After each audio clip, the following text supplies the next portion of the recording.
Good morning. Welcome back into Wake Up America. Happy Tuesday to you. The road to 2024 continues to get more and more complex for former President Donald Trump after Judge Tanya Chutkan set March 4th as a tentative trial start date for Trump's D.C. federal case connected to the 2020 election. Yeah, for more on this, let's bring in former White House Communications Director, Newsmax contributor Mercedes Schlapp, and the former governor of Arkansas and presidential candidate Mike Huckabee. Great to have you with us today.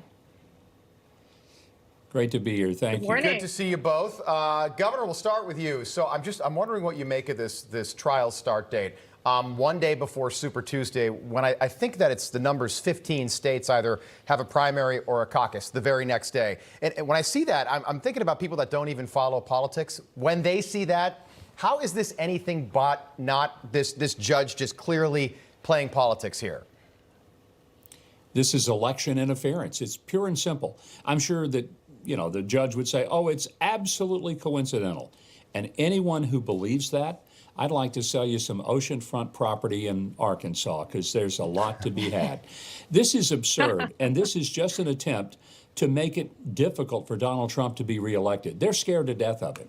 They are so afraid that he's going to be reelected and that he will remember the things that they have done to him in this police state of Joe Biden.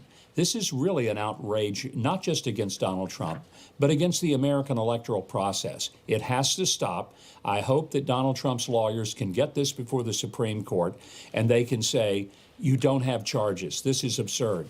Free speech is protected speech, and you cannot criminalize it. Mercedes, so according to a new AP poll, 77% of voters say Biden is too old. In that is Democrats. Here's how Karine Jean-Pierre responded to that. Look, I appreciate the question. I get it often, as you know.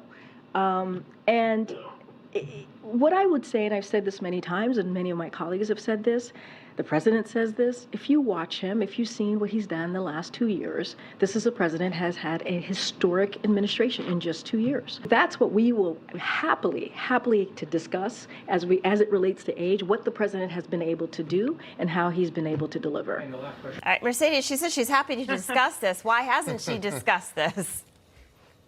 Well, first of all, Governor, I just want to say I definitely want to buy property in Arkansas because there's a great governor there. I'm sure you're aware of who she is, Governor Huckabee. Yes. But to the question on on age and how Karine basically did not address the issue. She basically tried to move away from it, going to his accomplishments. You know, anyone watching the videos of him even walking or barely addressing reporters, because he does not give access to reporters, you know that there are issues with his age, with his cognitive abilities, and it's raising a lot of questions.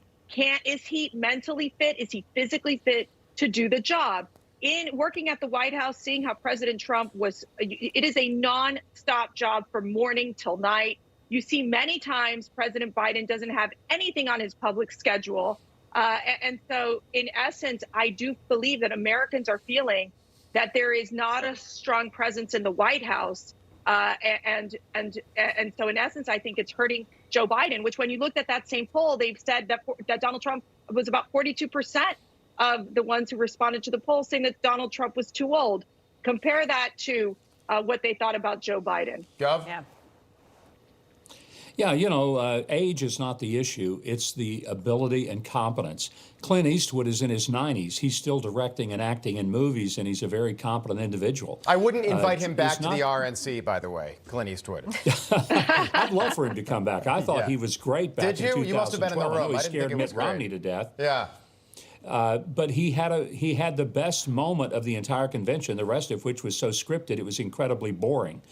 So bring him back for sure.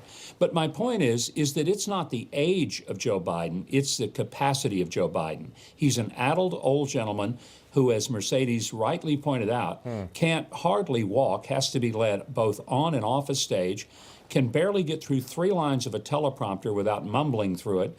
And if he tries to go off script, he can't even remember the names of his own cabinet members.